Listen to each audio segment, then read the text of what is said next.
ডিগ্রিকরণ এত সহজ না, স্বরাষ্ট্রমন্ত্রীও এত সহজ না।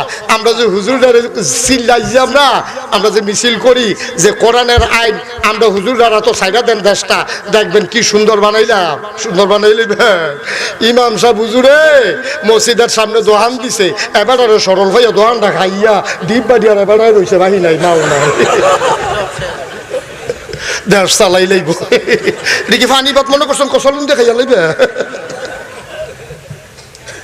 বাংলাদেশের যতগুলো ইউনিয়ন আছে, এই ইউনিয়নগুলো পরিচালনা করতে পারে এরকম কয়টা চেয়ারম্যান হুজুরের ভিতরে আছে?